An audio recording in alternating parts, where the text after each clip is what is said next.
میں کس کا رونا رو، اپنی ان ماں بہنوں کا جن کے دوپٹے کھینچے گئے، ان بچوں کا جو آپ کی اناؤں کے تسکین کے لیے لحد میں اتارے گئے، یا اپنے ان بھائیوں کا، پاکستان کے ان مردوں کا، یا تو وہ جیل میں ہے اور یا در بدر ہے۔ ہم پولیس راج سے نہیں گزرے، ہم پہ قیامت صغریٰ گزری ہے، لیکن آج ہمیں انہوں نے کہا کہ آپ کے ٹرائل شروع ہو رہے ہیں، تو ایک تو ہم ملٹری کورٹ کو مانتے ہی نہیں ہیں، تو پھر ٹرائل کس حیثیت میں شروع ہو رہے ہیں؟ لیکن چونکہ ٹرائل شروع کرا دیے ہیں،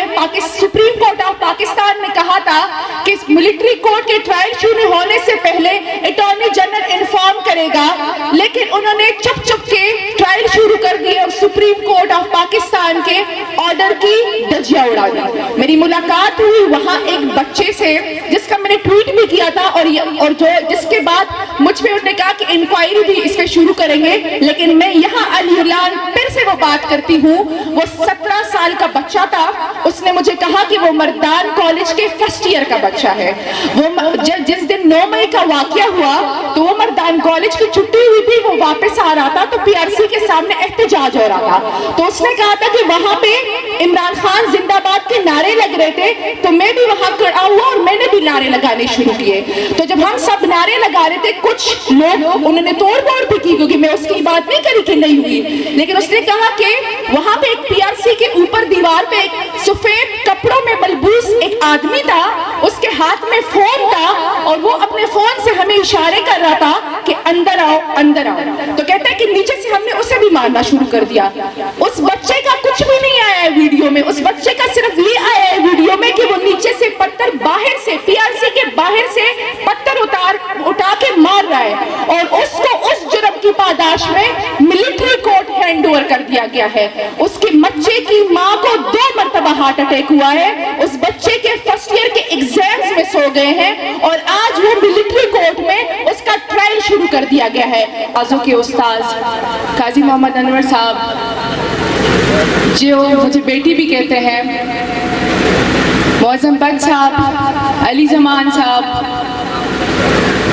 مردان کے ندیم شاہ صاحب، اظہر رحیم صاحب، مردان بار ایسوسی ایشن، تقبے بار ایسوسی ایشن، لاہور بار ایسوسی ایشن، میرے سینئر، میرے ہم عمر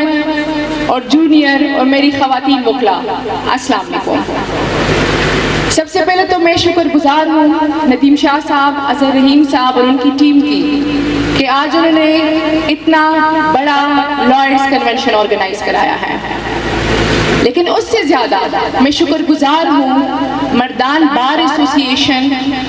لاہور بار ایسوسی ایشن اور تقبے بار ایسوسی ایشن کے کیبنٹ ممبرز کی کہ شاید ہمارے سیاسی نظریے مختلف ہیں، لیکن وہ آج پاکستان میں جو ہو رہا ہے، جو فسطائیت ہے، جو ہمارا کاز ہے، وہ ہمارے ساتھ کھڑے ہوئے ہیں، ہم سے زیادہ کھڑے ہوئے ہیں، اور رول آف لا اور سپرمیسی آف کانسٹیٹیوشن کی اس جنگ میں ہمارے ساتھ شریک ہے۔ رول آف لا اور سپرمیسی آف کانسٹیٹیوشن پہ تو قاری صاحب بھی بات کریں گے، لیکن مجھے سمجھ نہیں آ رہی کہ میں یہاں پہ اپنی شروعات کس ظلم سے کروں۔ پاکستان میں پچھلے 1 سال اور اس کے بعد 9 مئی سے جو فسطائیت، جو ظلم شروع ہے، مجھے نہیں سمجھ آ رہی کہ میں کس سے اپنی شروعات کروں۔ پہلے تو ہمارے ملک کی بقا پہ حملہ ہوا اور ریجیم چینج ہوا، ہمیں کہا گیا تھا کہ